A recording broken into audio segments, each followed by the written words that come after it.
안녕하세요. 헬사운드의 김용철입니다. 오늘은 좀 재밌는 이야기를 해볼까 합니다. 며칠 전에 저희 방송국으로 정말 재미있는 장비가 이제 데모로 왔었어요. 그래서 업체 입장에서는 저희 방송국의 어떤 스튜디오나 이런 곳을 룸투닝을 위한 어떤 장비를 소개시켜주기 위해서 저희 쪽으로 와가지고 이제 보여줬는데 전 정말 재미있었거든요. 그리고 정말 필요하다는 생각이 좀 들었고, 그리고 혹시라도 이제 음향 관련된 부분, 특히 이제 스튜디오, 홈 레코딩이라든지 아니면 마스터링이라든지 뭐 이런 기타 등등 이런 계통에서 일하시는 분들한테는 정말 중요한 장비지 않을까라는 생각이 들어서 여러분들과 잠깐 공유해 보도록 하겠습니다. 제품은 트리누브라는 제품이고요. 룸투닝을 위한 아주 전문 장비라고 생각하시면 될 것 같아요. 간략하게 시작하기 전에 잠깐 설명을 드리면, 룸을 이렇게 만들게 되면, 설계를 하게 되면 뭐 여러 가지 이제 기술이 들어가죠. 어쿠스틱적으로, 건축 음향학적으로, 그다음에 이제 전기 음향학적으로 여러 가지 기술을 동원해서 시뮬레이션도 하고 다양하게 이제 검토를 한 후에 저희가 이제 공사를 하고 공사한 다음에 이제 스튜디오를 운영하게 되는 건데, 실제 저희가 구성하고 디자인했을 때하고 막상 소리를 들었을 때하고 조금 편차가 있는 건 사실이에요. 근데 이 장비는 그 편차를 줄여주는 장비예요. 그러니까 다른 말로 얘기하면 옵티마이저라고 하거든요. 옵티마이저. 그 공간을 최적화시켜주는 장비라고 생각하시면 될 것 같아요. 이 자세한 이야기는 트리누브에 대한 여러 동영상이 있더라고요. 그래서 그걸 잠깐 보여드리고 바로 시작하도록 하겠습니다.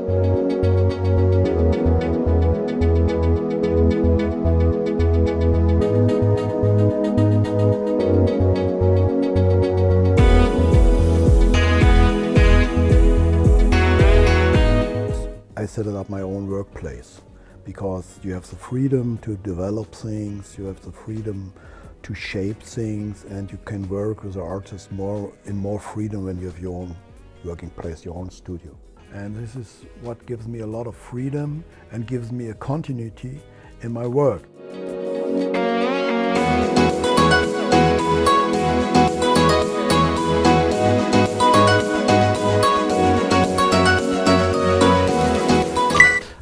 동영상에 나왔던 그 레인 얼리크라는 분의 어떤 분이냐면 좀 독특하죠. 스튜디오가 층고가 높으면 음향학적으로 정말 안 좋은 공간이거든요. 잔향이 많은 게 소리가 많이 반사될 거 아니에요. 그래서 이 천장이 너무 높다는 것도 정말 독특했고, 또 이제 마감 자체가 그쵸, 일반적인 이제 인테리어 소품으로 가득 메꿔져 있는 작업실이란 말이죠. 그러니까 제가 생각하기에는 조금 이걸 어떻게 할까, 이것을 어떻게 소리를 잡아나가면서 할까라는 의구심이 생겼어요. 근데 그 문제점을 이 트리누브라는 이 장비가 이걸 해결해 준 거죠. 이 공간의 악조건인 이 공간을 최적화시켜서, 옵티마이즈 시켜서 이분이 작업하는데 전혀 불편함이 없도록 이렇게 만들어준 장비라고 해요.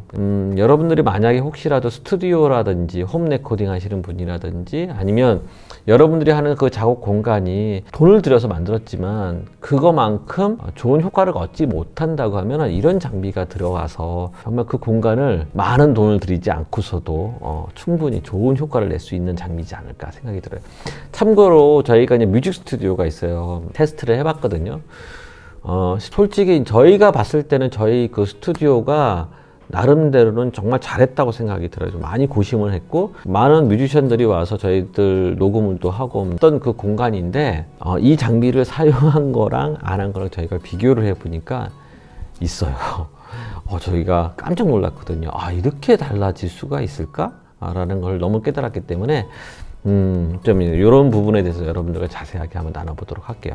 자, 제일 중요한 건 뭐냐면, 우리가 이제 왜 바뀌냐, 우리가 초기 설계했던 거랑 막상 우리가 이제 소리를 들었을 때랑 왜 틀려지냐면, 스튜디오라는 것이, 그러니까 작업실이라는 것이 처음에는 이제 어떤 기구물에 대해서 고려를 하지 않고 정말 간략하게 만들어 놓은 환경, 믹서 데스크라든지 스피커, 그다음에 이제 소파, 이 정도까지만 고려를 한다라는 거죠. 근데 막상 여러분들이 작업실로 이제 구성을 하다 보면 옷걸이가 들어갈 거고, 책장이 들어갈 거고, 그 다음에 뭐 테이블이 들어갈 거고. 그러니까 모니터 같은 경우에도 이 사이즈가 작았을 때는 상관이 없는데 자꾸 그 작업 공간을 위해서 크게 만들잖아요. 뭐 앞에도 있겠지만 옆에서도 작업할 수 있게끔, 저희 같은 경우에 옆에서도 작업할 수 있게끔 만들어 놨기 때문에 소리가 저희가 처음에 생각했던 거하고 많이 바뀌게 되는 거죠. 그래서 이제 그런 부분들, 이 장비는 그런 부분들을 다 고려를 해서 최적화시켜주는 장비라는 거죠. 제일 먼저 하는 과정은 뭐냐면 이 공간을 먼저 측정을 해요. 그러니까 보통 우리가 그 홀 튜닝이라든지 이런 거를 하게 되면 핑크 노이즈라든지 임펄스 신호를 집어넣어서 이걸 이제 하게 되는데, 이거 같은 경우에는 화이트 노이즈를 써서 이제 측정을 한다고 하더라고요. 조금 좀 독특한 거죠.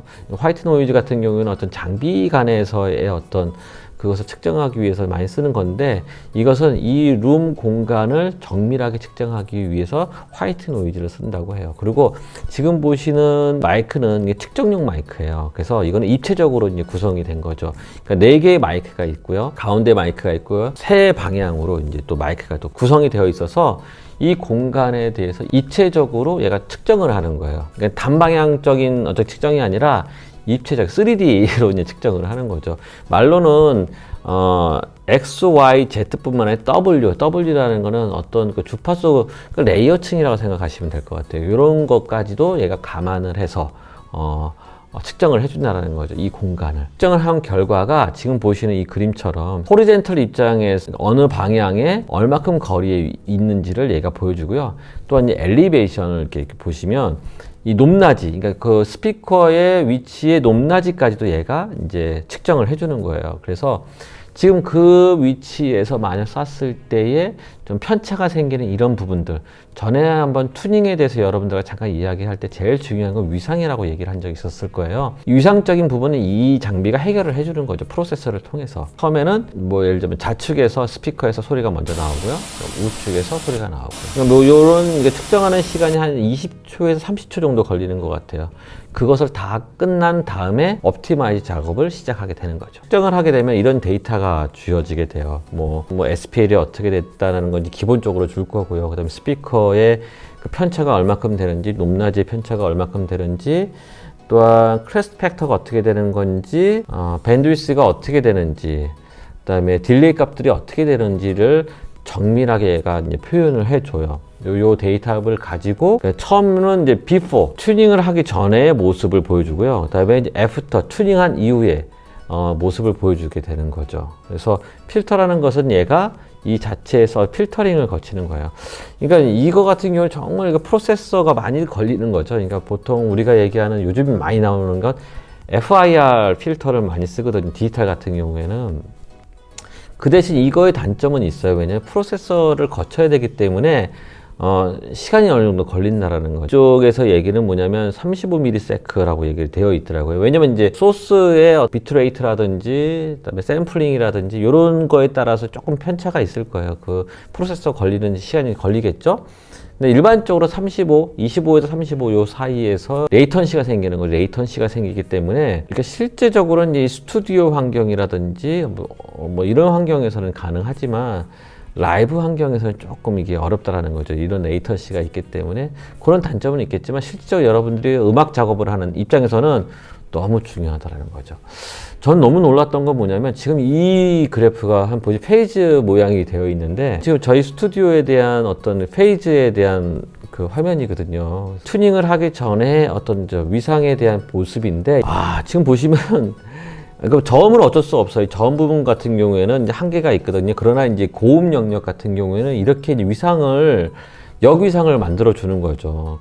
거의 그 위상 편차가 플랫하게, 정말 이거는 이상적인 모습이거든요. 이걸 만들어 준다라는 거예요. 앰플리튜드 같은 경우에는 우리가 이제 조절하는 거야 뭐 다양하게 하겠지만, 이런 위상 같은 경우에는 솔직히 이렇게 만들기는 쉽지가 않거든요. 이런 것까지도 이제 만들어 준다는 거는 정말 대단한 거죠. 그것을 통해서 막상 이것을 튜닝한 이후에 저희가 들어봤어요. 여기서 보는 바이패스 기능이 있어가지고 했을 때랑 안 했을 때를 이렇게 직관적으로 들어볼 수 있게끔 이제 되어 있어요. 그래서 한번 들어보니까 저희가 깜짝 놀랐어요. 이 해상력이 우리는 이제 그 스피커만, 그 제네릭 저 모델은 이제 그 옛날 그 나무 재질로 되어 있어서 저희가 듣기도 정말 좋은 그 레퍼런스 스피커로는 정말 좋은 스피커라고 저희는 생각하고 있었어요.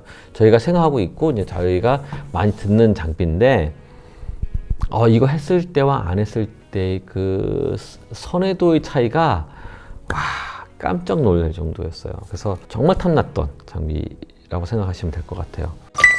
저희가 본 거는 이제 저희 스튜디오 같은 경우에는 이제 스테레오로만 이제 측정을 해봤는데, 그쵸. 5.1 채널 되거나 뭐 다양한, 뭐 이 같은 경우 조금, 이 장비 같은 8채널짜리 멀티 채널이 가능한 장비거든요. 그러니까는 예를 들자면 5.1 채널 장비, 5.1 채널 레코딩을 하거나 아무튼 작업을 하는 그런 스튜디오 같은 경우에는 정말 필수적인 거죠. 여러 개의 스피커들의 위치, 그 밸런스, 지금 보시는 투트랙 같은 경우에는 간단하게 보여져 있지만 8채널 같은 경우에 이렇게 복잡한 이런 부분들을 옵티마이즈 시켜준다는 건 솔직히 사람이 하기에는 좀 한계가 있거든요. 또 사람마다 이 사람이 들었을 때랑 저 사람이 들었을 때랑 다 틀리단 말이에요. 그래서 어떤 기준을 잡기가 좀 애매할 수도 있는데 이 장비는 그런 부분들을 해결해 주는 장비이지 않을까 그런 생각이 들더라고요. 정말 신기했어요. 정말 신기했고 요즘의 기술이 이렇게까지 발전했구나라는 거에 대해서 조금 나름대로 이제 놀라움도 있었고 우리 방송국에서도 이런 장비를 도입할 필요가 있지 않을까라는 개인적으로 생각을 해보게 됐어요. 그래서 차후에 이제 스튜디오 설계가 들어가게 되면 이 장비를 한번 집어넣을까 생각하고 있습니다. 이런 기회도 많이 만들었으면 좋을 것 같아요. 여러분들이 이런 장비를 볼 기회가 흔치는 않잖아요. 그렇기 때문에 여러분들한테 이런 장비도 보여주고, 만약 여러분들이 이제 궁금한 것들을 이렇게 올려주시면 그분하고 한번 만나서 이 부분에 대해서 더 디테일하게 나눠보는 시간을 가져보도록 하겠습니다. 오늘의 강의는 이렇게 마치도록 하고요. 끝나기 전에는 항상 잊지 않고 구독과 좋아요, 그다음 알림 설정 잊지 말아 주시고요. 또 다음번에 만남을 기대하면서 준비하도록 하겠습니다. 고맙습니다. 감사합니다.